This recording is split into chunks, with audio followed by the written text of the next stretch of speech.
Hello friend, स्वागत है आपके अपने यूट्यूब चैनल टीचिंग कल्चर में। उम्मीद करते हैं आप जहां भी होंगे स्वस्थ होंगे और अच्छे से पढ़ाई कर रहे होंगे।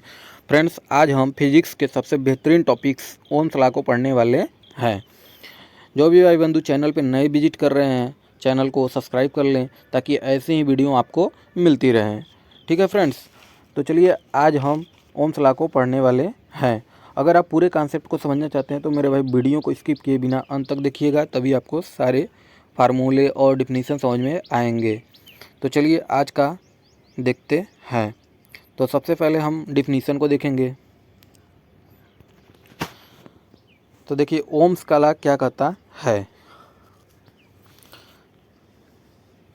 तो ओम का नियम बताता है कि यदि तापमान और अन्य भौतिक स्थितियां स्थिर रहे तो किसी चालक में माध्यम से जो बहने वाली विद्युत धारा होती है उसके सिरों के बीच विभवांतर के क्या होता है, सीधे समानुपाती होता है। इसका मूल सूत्र देख लीजिए। इसका मूल सूत्र V बराबर आई आर, जहाँ R क्या है, एक नियतांक प्रतिरोध है। तो यहाँ पर देखिए क्या होता है कि वोल्टेज जो होता है प्रोपोर्शनलिटी I के होता है, तो V बराबर आई आर। R क्या होता है, एक नियत कांस्टेंट होता है। ठीक है, कांस्टेंट होता है जो प्रतिरोध के नाम से जाना जाता है। अब आगे देख लीजिए डायग्राम इसका डायग्राम किस प्रकार से बनता है ये देखिए। ठीक है फ्रेंड्स, ये देखिए ओम्स लॉ का डायग्राम बन गया है। यहाँ पर डायग्राम में हम लोग समझते हैं कि क्या क्या है और किस प्रकार से यह वर्क करता है। तो सबसे पहले हम देखेंगे आर एच क्या होता है, रियोस्टेट होता है। यानी कि ये क्या करता है मेरे भाई, विद्युत धारा का नियंत्रण करता है। यानी कि विद्युत धारा का ये बढ़ा सकता है या तो घटा सकता है। आगे है मेरी कुंजी क्या करता है कि करंट के फ्लो को ऑन या ऑफ करने का काम करता है। जिस प्रकार से स्विच हम ऑन ऑफ करते हैं, केवल कुंजी का वही काम होता है। फिर आगे हम इसे बैटरी से जोड़ देते हैं, फिर बैटरी सीधे सीधे जाती है, फिर यह प्रतिरोध। यहाँ पर क्या होता है कि वोल्टेज जो है। फिर आगे जब हम लोग जाएंगे तो यहाँ पर आ जाएगा ओमीटर। ओमीटर क्या करेगा, विद्युत धारा के मापने का प्रभाव काम करता है। ठीक है, ये धारा के प्रवाह को मापता है। इस प्रकार से यहाँ पर क्या होता है, इलेक्ट्रिक करंट फ्लो होने लगता है। अब आइए आगे हम लोग देख लेते हैं इसके कुछ बेसिक फार्मूले को। ठीक है मेरे भाई, देखिए इसका फार्मूला होता है एक R बराबर V बाई आई। ठीक, ये पहला फार्मूला है, R बराबर V बाई आई होता है। इसी से मेरे भाई एक फार्मूला और आप बना सकते हैं। तो जो एक फार्मूला हो जाएगा V बराबर आई आर। ठीक है, और एक होता है मेरे भाई पावर का फार्मूला। तो पावर का फार्मूला होता है P बराबर V आई। ठीक है, P बराबर V आई होता है। और यहाँ से आप इसे कन्वर्ट कर सकते हैं। तो आई का मान रखेंगे तो यहाँ से हो जाएगा, कन्वर्ट कर सकते हैं फार्मूले को। एक होता है मेरे भाई हीट का फार्मूला। हीट का फार्मूला होता है H बराबर आई स्क्वायर आर टी। ठीक है, ये फार्मूला होता है। इनसे क्या फ़ायदा होता है कि आपका जो न्यूमेरिकल करने में आसानी हो जाता है। अब आइए आगे देख लेते हैं। तो यहाँ पर देखिए फार्मूले सब बने हुए हैं। ठीक है, फार्मूले सब यहाँ पर डायरेक्टली दिए गए हैं। ये देखिए पावर और एनर्जी में रिलेशन दिया गया है, तो यहाँ से भी डायरेक्टली आप फार्मूले को देख सकते हैं। अब आइए हम लोग कुछ क्वेश्चन कर लेते हैं इस पे। तो क्वेश्चन है, एक रेजिस्टेंस का धारा और 25 ओम रेजिस्टेंस से होकर बहती है, तो उसमें शक्ति का पता लगाइए कितना होगा। तो ठीक है मेरे भाई, इसका फार्मूला आप लोग पढ़ चुके हैं। तो इसका फार्मूला क्या होता है, P बराबर V आई होता है। तो यहाँ पर देखिए फार्मूला P बराबर V आई है। ठीक, और हमें दिया मान किसका है, I का दिया है यानी कि धारा दिया है, और आपका R का मान दिया है। तो हमें यहाँ पर V का क्या करना पड़ेगा, निगलेक्ट करना पड़ेगा। तो V बराबर क्या फार्मूला होता है, V बराबर आई आर होता है। तो P बराबर आपका V का मान यहाँ पर रख देंगे तो ये हो जाएगा आई स्क्वायर आर। ठीक है, अब P बराबर क्या हो जाएगा, I का मान दिया है 4, तो 4 का जब स्क्वायर करेंगे तो हो जाएगा मेरे भाई 16, और R का मान आपका कितना दिया है, 25 दिया है। ठीक है, जब आप इसे ही करेंगे तो कितना हो जाएगा आपका, P बराबर आपका हो जाएगा लगभग 16, 400 400 वाट आएगा। ठीक है, यानी कि जो पावर की जो वैल्यू होगी वह 400 वाट हो जाएगी। ठीक है, पावर की वैल्यू 400 वाट। यहाँ से ऑप्शन नंबर सी हो जाएगा आपका। आइए नेक्स्ट क्वेश्चन को हम लोग देख लेते हैं इसी बेस पे। तो नेक्स्ट क्वेश्चन है कि एक उपकरण की शक्ति 100 वाट है और वह 20 वोल्ट पर काम करता है, उसमें बहने वाली धारा कितनी होगी। यहाँ पर मेरे भाई P का मान दिया है। ठीक है, P का मान आपका दिया है और यहाँ पर आपका वोल्टेज दिया है। पूछ रहा है I बता दीजिए। तो एक फार्मूला आपका क्या होता है, P बराबर VI। ठीक है, तो पावर हमारा कितना दिया है, 100 दिया है। हमें क्या निकालना है, करंट को निकालना है। और यहाँ पर वोल्टेज कितना दिया है, 100 दिया है। ठीक है, अरे वोल्टेज आपका 20 दिया है। तो जब हम निकालेंगे तो 20 पंजे 100, यानी कि धारा हमारा कितना आ जाएगा, 5 एंगस्ट्रॉम आ जाएगा। ठीक है, जब धारा हो जाएगा, अरे सॉरी 5 एम्पियर आ जाएगा, एंगस्ट्रॉम नहीं, 5 एम्पियर आ जाएगा आपका। ठीक है, तो यहाँ से आपका ऑप्शन नंबर क्या हो जाएगा, option number B. Option number B सही हो जाएगा। आइए नेक्स्ट क्वेश्चन को हम लोग देख लेते हैं। एक तार का रेजिस्टेंस 5 ओम है। ठीक है, यानी कि जो रेजिस्टेंस है वो 5 ओम है, 3 एम्पियर की धारा और 10 सेकेंड तक बहती है, तो उत्पन्न ऊष्मा का कितना होगा। ठीक है, यानी कि मेरे भाई इसमें हीट निकालना है। क्या क्या दिया है, रेजिस्टेंस दिया है, करंट दिया है आपका और टाइम दिया है। तो फार्मूला देखिए क्या होता है, H बराबर आई स्क्वायर RT होता है। ठीक है, H बराबर आई स्क्वायर RT। तो I का मान जब हम रखेंगे, हम लोग कितना रखेंगे, 3 रखेंगे, तो ये हो जाएगा 9। और प्रतिरोध का मान आपका 5 है और टाइम कितना दिया हुआ है, 10 सेकेंड दिया हुआ है। तो 9 × 5 = 45, दहा कितना हो जाएगा, 450। तो मेरे भाई हीट का जो यूनिट होता है जूल होता है, तो यानी कि आपका क्या हो जाएगा, 450 जूल हो जाएगा। ठीक है, तो ऑप्शन नंबर ए आपका सही हो जाएगा। आइए नेक्स्ट क्वेश्चन को हम लोग देख लेते हैं। एक बल्ब में 220 वाट और पर 2 एम्पियर की धारा बहती है, तो उसकी शक्ति का पता लगाइए, यानी कि मेरे भाई उसका पावर कितना है। तो फार्मूला डायरेक्ट आप लोग जानते हैं, P बराबर क्या होता है, VI होता है। ठीक, वोल्टेज दिया है 220 और धारा दिया है 2, तो यहाँ पर पावर कितना हो जाएगा, 440 वाट। ठीक है, पावर 440 वाट, जो कि ऑप्शन नंबर सी आपका राइट हो जाएगा। आइए नेक्स्ट क्वेश्चन को हम लोग देख लेते हैं। नेक्स्ट क्वेश्चन कहता है कि एक रेजिस्टेंस 10 ओम और उसमें 2 एम्पियर की धारा बह रही है, तो उस पर लगाया गया वोल्टेज कितना होगा। मेरे भाई वोल्टेज पूछा है, तो यहाँ पर देखिए कौन सा फार्मूला लगेगा, V बराबर IR वाला आप लगा लीजिए। ठीक है, V बराबर IR। वोल्टेज पूछा है, I का मान दिया है कितना, 2 एम्पियर दिया है और रेजिस्टेंस कितना दिया है, 10 दिया है, तो वोल्टेज आपका कितना हो जाएगा, 20 वोल्ट। ठीक है, जो ऑप्शन नंबर सी राइट हो जाएगा। अब आइए ओम के नियम को जो ग्राफ है उसे समझ लेते हैं। ओम का नियम के अनुसार यदि भौतिक परिस्थितियां जैसे तापमान स्थिर रहे, तो किसी चालक में प्रवाहित होने वाले धारा उसके सिरों के बीच के विभवांतर के क्या होता है मेरे भाई, समानुपाती होता है। अब आगे देखिए कि यक्ष अक्ष पर जो मेरे भाई यक्ष अक्ष होता है, यानी कि ये वाली लाइन होता है, इसे यक्ष अक्ष बोलते हैं, और ये वाली लाइन जो होता है इसे वाई अक्ष बोलते हैं। तो ये यक्ष अक्ष पर विद्युत धारा को दर्शाया जाता है और वाई अक्ष पर मेरे भाई वोल्टेज को दर्शाया जाता है। ठीक है, अब ग्राफ के प्रकृति को देखिए। चूँकि भी प्रोपोर्शनलिटी आई, इसलिए ग्राफ हमेशा एक सीधी रेखा के रूप में प्राप्त होता है। ढलान स्लोप देखिए, इस ग्राफ की ढलान चालकता के प्रतिरोध के दर्शाती है, यानी कि जो रेजिस्टेंस होता है उसको दर्शाता है। इसका फार्मूला देखिए, R बराबर V/I।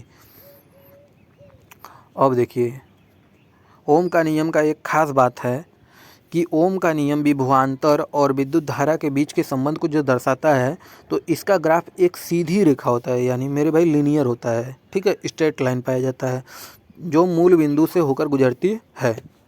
ठीक है, इसका देखिए ग्राफ किस प्रकार से बना हुआ है, यहाँ पर ग्राफ देखिए बना हुआ है, यानी कि ये आपका जो वाई एक्सिस है ये वोल्टेज को रिप्रेजेंट करता है और जो एक्स एक्सिस है यह आपके करंट को रिप्रेजेंट करता है। तो ओरिजिन से मेरे भाई जो वोल्टेज और करंट का रिलेशन बनेगा, जब ये धारा लाइन गुजरेगी तो ये लीनियर गुजरेगा, ठीक है, एकदम स्ट्रेट लाइन होगी, तभी यह ओम्स लॉ को फॉलो करेगा। आइए आगे देख लेते हैं ग्राफ के मुख्य बिंदु को। तो ग्राफ का जो मुख्य बिंदु है, यानी कि इसमें एक होता है ओमी चालक और एक होता है नॉन ओमिक कंडक्टर, ठीक है। ओमिक कंडक्टर देखिए किसे कहते हैं, कि वे पदार्थ जो ओम के नियम का पालन करते हैं, यानी कि जो ओम के नियम का पालन करेंगे वो हो जाएंगे ओमिक कंडक्टर। जैसे में आपका तांबा हो गया, चांदी हो गया, उनका ग्राफ हमेशा एक सीधी रेखा में होता है। यानी कि जब मेरे भाई यह सब मटेरियल हम लगाएंगे, इस सब मटेरियल पे हम ओम के कंडक्टर को मतलब चेक करेंगे, तो उस समय हमें वोल्टेज और करंट के बीच में जो ग्राफ मिलेगा वह एक स्ट्रेट लाइन ही मिलेगा, ठीक। अब नॉन ओमिक कंडक्टर को चलिए आज ये देख लेते हैं। तो नॉन ओमिक कंडक्टर में क्या है कि वे पदार्थ जो इस नियम का पालन नहीं करते हैं, जैसे आपका लेड हो गया, सेमीकंडक्टर हो गया, उनका ग्राफ सीधा ना होकर क्या होता है मेरे भाई, कर्व रूप में बन जाता है, ठीक है। जैसे ऐसे हो गया, यहाँ पर देख लीजिए ऐसे हो गया, यह आपका वाई एक्सिस हो गया और यह एक्स एक्सिस हो गया। जब ये कर्व बनेगा तो ऐसे ऐसे करके कर्व बन जाएगा, सीधा नहीं बनेगा, ठीक है। यहाँ पर देखिए बना हुआ है, देखिए ओबे ओम्स लॉ V बराबर आई आर, कब इसका फॉलो करेगा, जब ये लीनियर बनेगा, ठीक है। लीनियर बनेगा तो ओम्स लॉ को फॉलो करेगा। यदि लीनियर नहीं बन रहा है, कर्व टाइप में बन जा रहा है, तो does not obey Ohm's rules, यानी कि इस प्रकार से जब आपका हो गया तो वो ओम्स लॉ को फॉलो नहीं करेगा। अब आइए ओम के नियम के मुख्य प्रयोगों को हम लोग देख लीजिए। तो इसका सबसे पहला उपयोग है मूलभूत विद्युत गणना करना, यानी कि वोल्टेज, करंट और रेजिस्टेंस में मेरे भाई एक क्या होता है मेरे भाई, हम लोगों को रिलेशन मिलता है। देखिए यदि किन्हीं दो मात्राओं जैसे V, I या R का मान पता हो तो तीसरे का पता लगाने के लिए जैसे किसी सर्किट में करंट या प्रतिरोध को हम लोग ज्ञात कर सकते हैं, ठीक है। यानी कि क्या फार्मूला होता है, V बराबर आई आर फार्मूला होता है। यदि दो का मान पता हो तो एक हम निकाल सकते हैं। देखिए सर जॉर्ज साइमन ओम सर ने क्या किया था कि जब लैब में इसका परीक्षण कर रहे थे तो उस समय जब रीडिंग लेनी पड़ती है, यानी प्रैक्टिकल लैब में हम लोग रीडिंग लेते हैं, तो उस रीडिंग में क्या होता है कि यानी एक वोल्टेज की रीडिंग लेनी पड़ती थी और एक करंट की रीडिंग लेनी पड़ती थी। तो मेरे भाई जब आप वोल्टेज को बढ़ाएंगे, ठीक है, वोल्टेज को बढ़ाएंगे तो करंट भी बढ़ जाता था, ठीक है। जैसे इसे इस प्रकार से समझिए कि हमारी जो रीडिंग है वह 30 वोल्ट की है, तो यहाँ पर जो करंट की रीडिंग आ जाएगी वह हो जाएगी 6 एम्पियर की। तो यहाँ से जब हम रेजिस्टेंस निकालेंगे मेरे भाई तो ये क्या हो जाएगा 5, ठीक है, 5 ओम आ जाएगा। फिर क्या हुआ कि अगली रीडिंग मान लीजिए वोल्टेज को बढ़ा दिया गया 40 वोल्ट, तो ऑटोमेटिक जो करंट है मेरे भाई वह 8 एम्पियर पे आके रुक गई। तो फिर यहाँ से जब हम लोग रेजिस्टेंस निकाले तो क्या हो जाएगा 5 ओम आ जाएगा। यानी कि इसी प्रकार से जब आप वोल्टेज बढ़ाएंगे तो करंट ऑटोमेटिक जाकर अपने आप स्थिर हो जाएगी, करंट भी आपके बढ़ के उतने पे ही स्थिर हो जाएगी। इससे क्या होता है कि जो रेजिस्टेंस होता है वह ऑलवेज कांस्टेंट रहता है, यानी कि कभी भी रेजिस्टेंस बदलता नहीं है, ठीक है। अब आइए इसका दूसरे उपयोग को हम लोग देख लेते हैं सर्किट डिजाइनिंग क्षेत्र में, यानी इलेक्ट्रॉनिक सर्किट में घटकों के लिए सही मान के प्रतिरोधकों का चयन करना ताकि इच्छित वोल्टेज ड्रॉप को प्राप्त किया जा सके, ठीक है। यानी कि रजिस्टर क्या होना चाहिए आपका, एकदम बिल्कुल सही होना चाहिए, तभी हमको वोल्टेज सही ढंग से मिल पाएगा। अब देखिए आगे बिजली की खपत की गणना, यानी कि P बराबर VI या P बराबर I स्क्वायर R के माध्यम से किसी उपकरण द्वारा की जाने वाली जो कुल शक्ति होती है उसकी हम गणना कर सकते हैं। यानी कि मेरे भाई जो घरों में लाइट बल्ब या कुछ भी जलता है तो उसका मेरे भाई हम लोग पहले क्या निकालते हैं कि कितनी यूनिट बिजली खर्च हो रही है। तो कितनी यूनिट बिजली खर्च की यानी कि कितना उसमें पावर लग रहा है, ठीक है, उसकी कुल कैपेसिटी या कुल शक्ति कितना है। तो कुल शक्ति निकालने के बाद हम लोग बिजली का क्या करते हैं, खर्च निकालते हैं। तो इसमें भी इसका उपयोग होता है। अब आइए देख लीजिए आगे, इलेक्ट्रॉनिक उपकरण यानी कि ओमीटर, वोल्ट मीटर, मल्टीमीटर करंट की दिशा और मात्रा को नियंत्रित करने के लिए शंट की गणना करते हैं, ठीक है। यानी कि मेरे भाई जो विभव मापी होता है या व्हीटस्टोन सेतु होता है जो उसमें शंट लगे होते हैं, तो उसमें मेरे भाई यह बहुत ही उपयोगी होता है। अब आगे देखिए, इसका सुरक्षा देख लीजिए। किसी सर्किट में अधिकतम सुरक्षित करंट की गणना करना ताकि ओवरहीट से बचा जा सके, ठीक है। यानी कि ओवर हीटिंग ना हो, करंट का हम लोग सेफ्टी से गणना कर ले लेकिन ओवर हीटिंग बिल्कुल भी ना हो, ठीक है। अब आइए इसके लिमिटेशन को देख लेते हैं, यानी कि ओम्स लॉ की जो कितनी सीमाएं हैं, यानी कि ओम्स लॉ कहाँ पर आपका फॉलो नहीं करेगा। देखिए टेम्परेचर यदि आपका समान ना हो तो वहाँ पर ओम्स लॉ फॉलो नहीं करेगा। नॉन ओमिक डिवाइस से बिल्कुल नहीं फॉलो करेगा, ठीक है।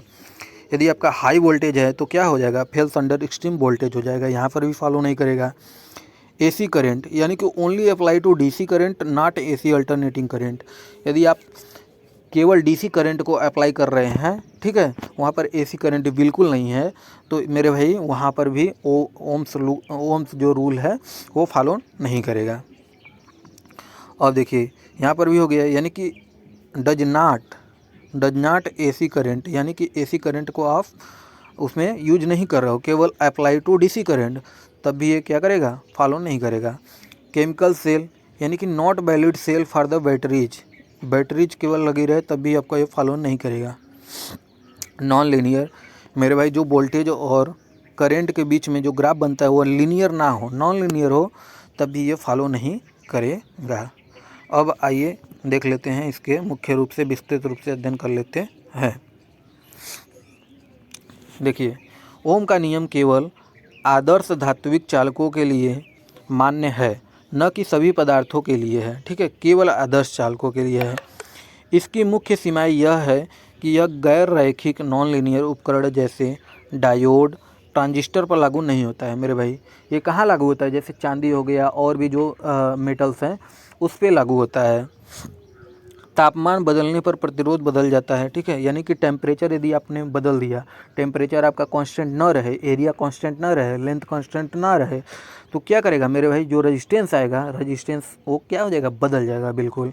यानी कि जो वोल्टेज की रीडिंग और करंट की जो रीडिंग होगी वह बिल्कुल भिन्न आ जाएगी। तो जो रेजिस्टेंस होगा आपका अलग अलग मिलने लगेगा। तो इसलिए यह कह रहा है कि यदि तापमान जो है वो बदल देंगे तो प्रतिरोध भी बदल जाता है। और एक तरफा नेटवर्क यानी कि यूनिलेटरल नेटवर्क के लिए काम नहीं करता है, यानी कि एक तरफा नेटवर्क के लिए मेरे भाई बिल्कुल ये काम नहीं करता है। अब आगे देख लीजिए, देखिए ओम के नियम के प्रमुख सीमाएं। तो गैर ओमिक चाल, यानी हमने बता ही दिया कि ओम का नियम सभी पदार्थों के लिए सही नहीं है। वैक्यूम ट्यूब, डायोड, ट्रांजिस्टर जैसे ओम के नियम का पालन नहीं करते हैं, क्योंकि इसमें वोल्टेज और करंट का अनुपात क्या होता है, रैखिक नहीं होता है मेरे भाई, कर्व टाइप में हो जाता है।